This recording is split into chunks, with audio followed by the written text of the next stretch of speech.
Question लिखिए एक, if a particle covers 40 metre in last 2 seconds of his journey when it is dropped from a building, what is the height of building? Try कीजिए, दो तरह से कर सकते हैं हम इसको। आम जिंदगी कि भाई ये बिल्डिंग है, यहां से पार्टिकल को ड्रॉप करा है और ये यहां तक आया है सी तक, बी से सी जाने, हाँ बी 45, बी से सी जाने में इसको 2 सेकंड लगते हैं, ए से सी जाने में अगर टी सेकंड लगते हैं तो ये कितना हो जाएगा, टी माइनस 2 सेकंड। ठीक है, तो मुझे टोटल ए सी हाइट चाहिए, तो ए टू सी स्टडी कर लेता हूं। S is equal to u t plus half g t square, u तो 0 है क्योंकि ड्रॉप करा है, तो s is equal to half g t square, तो हाइट आ गई मेरे पास 5 टी स्क्वायर, मुझे सिर्फ टाइम चाहिए। अब मैं बी से सी स्टडी कर लूं या एस बी से सी स्टडी कर दूं, क्योंकि ये कितना आ रहा है 40 मीटर ना, तो बी टू सी स्टडी कर दूं, तो बी टू सी स्टडी कर भी दूंगा, तो दिक्कत ये है कि मुझे बी से सी सेक्शन के लिए ना मेरे को यू पता है ना वी पता है, कुछ नहीं पता, तो मैं तो भाई नहीं कर रहा, मैं करूंगा ए टू बी। ये पूरी डिस्टेंस अगर एस है यानी कि एच मान लेता हूं, 40 मीटर ये, तो ये कितना हो गया एच माइनस 40, तो ए टू बी स्टडी करता हूं, s is equal to u t plus half g t square, height हो जाएगा h minus 40 is equal to 5 t square, time कितना लगेगा T minus 2।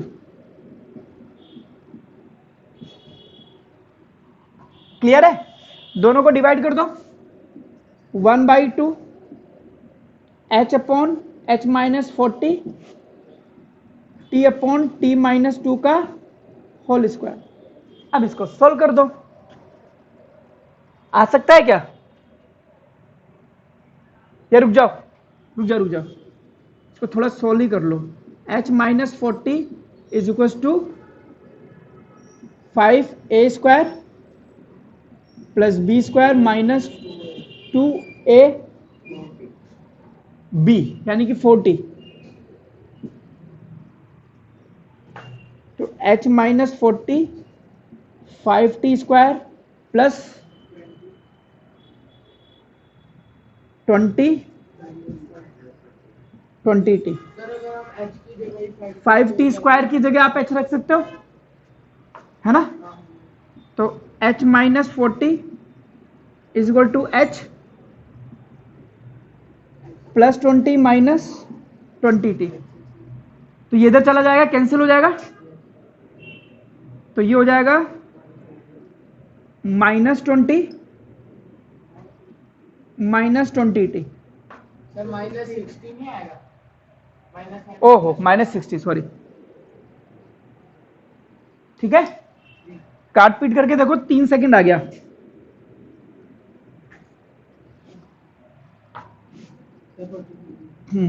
Put value in equation number 1, तो h is equal to 5 into t square 45 metre, यह है आम जिंदगी, लिख लो। मैं बी से सी भी स्टडी करने जा रहा था, बट मेरे को बहुत सारी चीजें निकालनी पड़ जाती है उसके लिए। अब बात करते हैं मेंटोस जिंदगी की।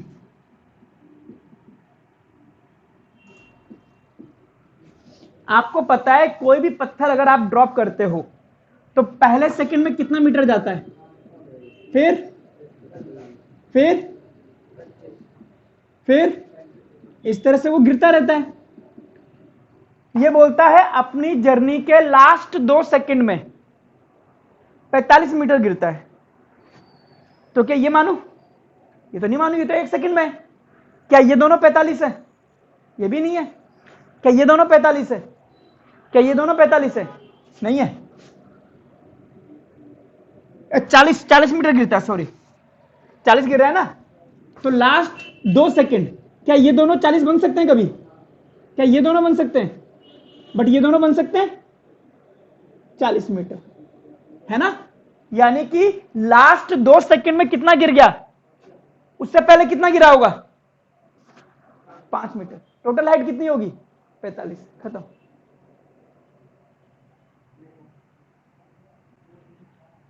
भाई मैं चल रहा हूं, मैं कह रहा हूं मेरी जर्नी जब खत्म होने वाली थी तो लास्ट के 2 सेकंड में मैं 40 मीटर गया हूं, उससे पहले कितने सेकंड होंगे? 1, क्योंकि लास्ट के 2 सेकंड में अगर एक 40 मीटर गया है तो इससे पहले का तो 1 ही सेकंड है। टोटल मिला के 45 मीटर इज योर आंसर। अगर मैं क्वेश्चन में कह दूं कि अपनी जर्नी के लास्ट सेकंड में ऑफ माई जर्नी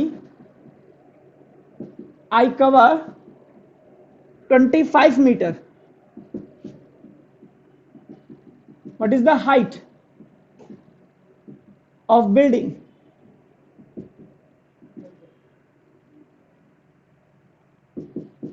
अब मुझे पता है पहले सेकंड में 5 जाएगा,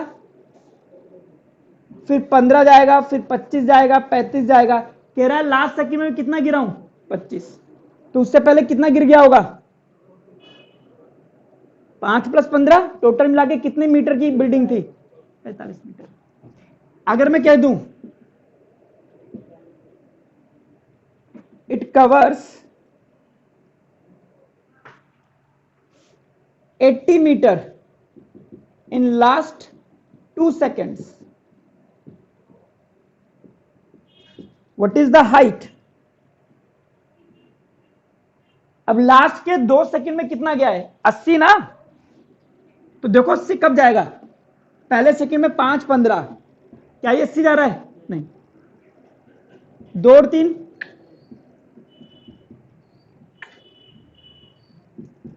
हाँ, तो ये वो 2 लास्ट सेकंड है जिसमें ये 80 मीटर जा सकता है, और तो कोई ऑप्शन ही नहीं है।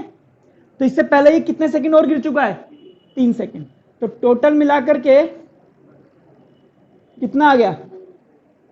80, 90, 100, 110, 125 metre is your answer.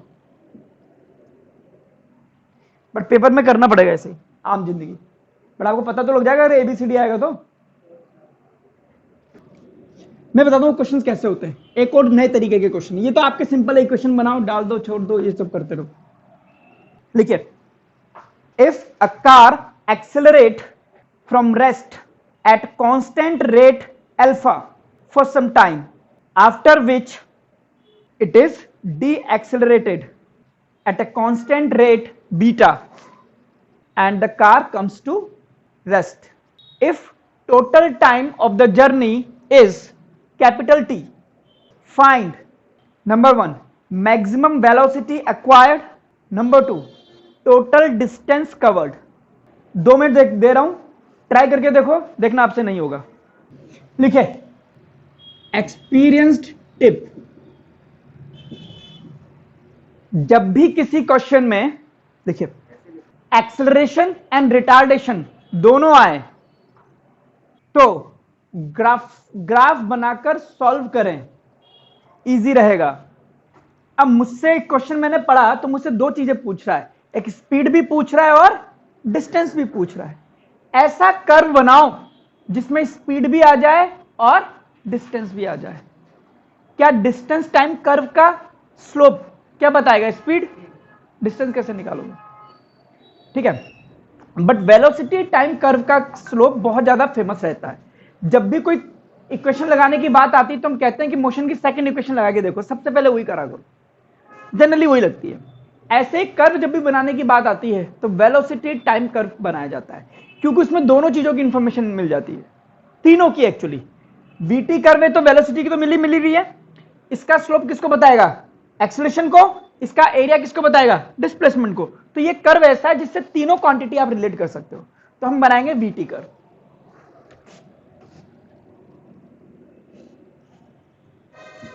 VT acceleration, VT curve का स्लोप एक्सेलरेशन को बताता है, और क्वेश्चन में बोल रखा है कांस्टेंट एक्सेलरेशन है, 0 से स्टार्ट करता है और कांस्टेंट एक्सेलरेशन है, तो इसका स्लोप भी कैसा रहेगा?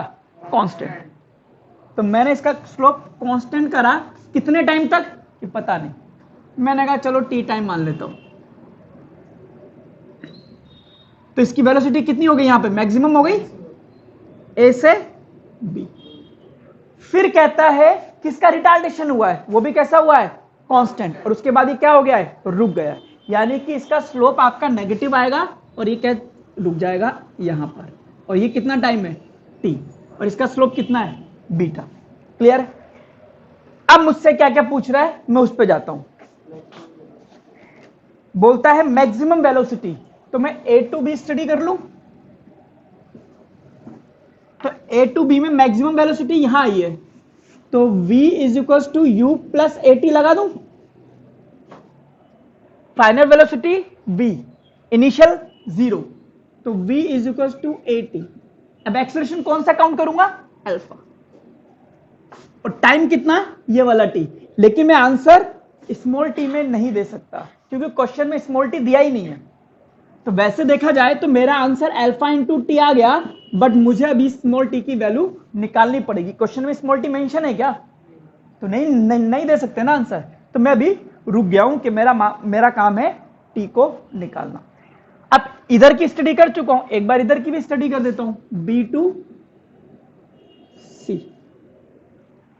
बी टू सी में क्या पूछा है आपसे, क्वेश्चन क्या है, मैक्सिमम है ना, ठीक है।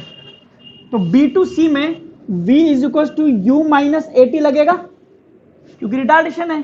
फाइनल वेलोसिटी कितनी है 0, इनिशियल कितनी है v बीटा, और टाइम कितना लगा, ये पूरा कैपिटल टी, ये स्मॉल टी, तो capital T minus small t, तो v हो गया मेरे पास बीटा capital T minus small t. ये भी एक चीज निकल गई, ये भी आंसर सही है, बट वो ये स्मॉल टी आ रहा है। तो क्यों ना मैं स्मॉल टी की वैल्यू इससे निकाल करके ऊपर रख दूं, क्योंकि बीटा क्वेश्चन में दे रखा है, कैपिटल टी क्वेश्चन में दे रखा है, या तो ऊपर से टी की वैल्यू निकाल करके नीचे रख देते हैं, ठीक है ना। यहां से टी निकाल देता हूं v बाय एल्फा, और इस वाली इक्वेशन में रख देता हूं। तो v is equal to beta capital T minus v by alpha, ठीक है। अब इसको सॉल्व करता हूं, beta t alpha minus beta v by alpha, यही है ना, v इधर लाऊंगा ना, तो v alpha plus beta v alpha beta t, तो v हो गया alpha plus beta alpha beta T.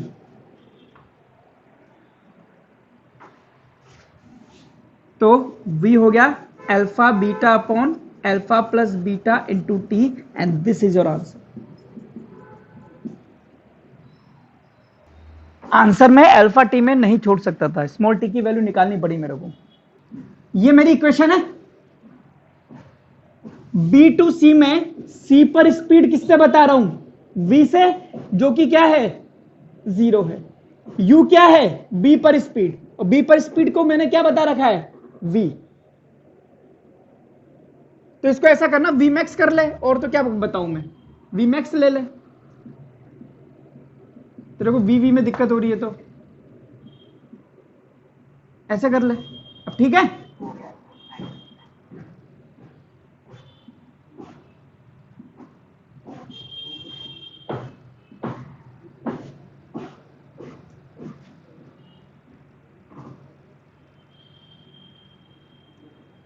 ऐसे कर लो अगर तुम्हें लग रहा है दोनों सेम रख दिया सर ने।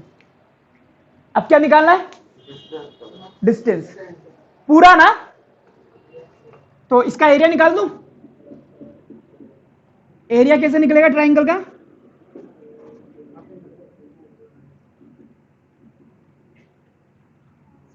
Half base into height, height आपने निकाल दी,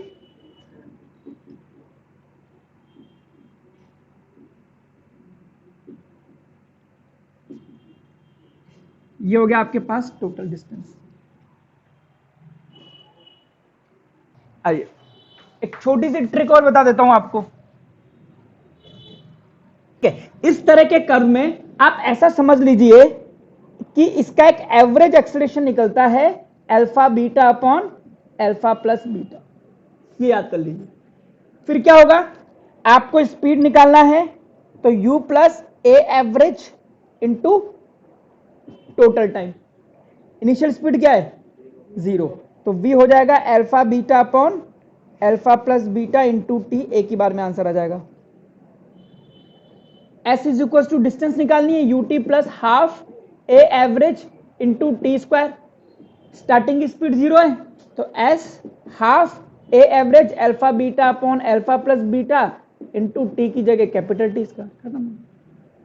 ठीक है, कभी कभी क्वेश्चन में इसकी वैल्यू दे देगा कि ये 3 मीटर पर सेकंड स्क्वायर है, ये 2 मीटर पर सेकंड स्क्वायर है, तो उस तरह से वैल्यू करके आप सॉल्व कर देना। ठीक है, एक ग्राफ भी नहीं देगा वो, अगर ग्राफ दिया तो अच्छी बात है, नहीं दिया तो बनाना पड़ेगा। कैसे पता लगेगा, क्योंकि क्वेश्चन में एक्सेलरेशन और रिटार्डेशन दोनों देगा। इसमें एक वेराइटी और आती है, कहता है पहले एक्सेलरेट हुआ है, फिर कांस्टेंट स्पीड से चला है, फिर रिटार्डेशन हुआ है, तो उसमें भी सेम प्रोसेस करना पड़ जाएगा आपको। ठीक है, क्वेश्चन लिखिए।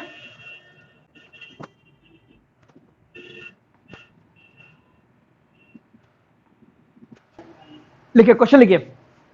If graph shows motion of a rocket, then calculate number 1 acceleration, number 2 retardation, number 3 maximum height covered before retardation, next average velocity with which rocket reaches the maximum height, next maximum height of the rocket. Try कीजिए जरा इसको।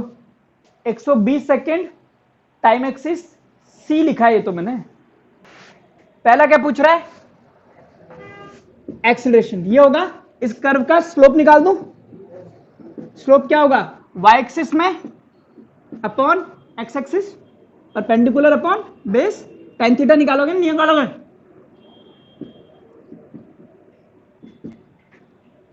tan theta perpendicular upon base, यानी कि 100 upon 20, 5 metre पर second square. दूसरे में उसका भी स्लोप निकाल लो, tan थीटा 1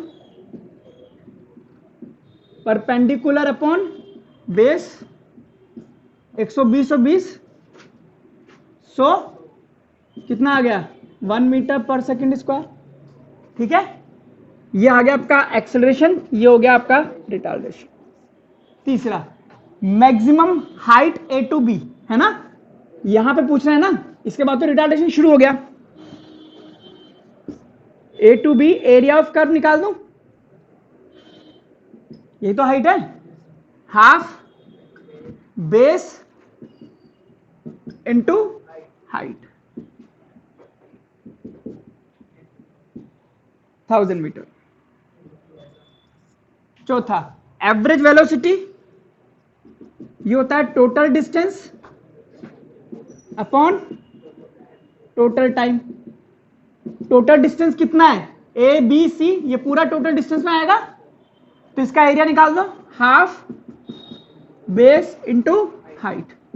और टोटल टाइम कितना है 120, सही बोल रहा है, 50 मीटर पर सेकेंड। पांचवा टोटल डिस्टेंस, वही area of curve half base into height 6000 metre. शाबाश,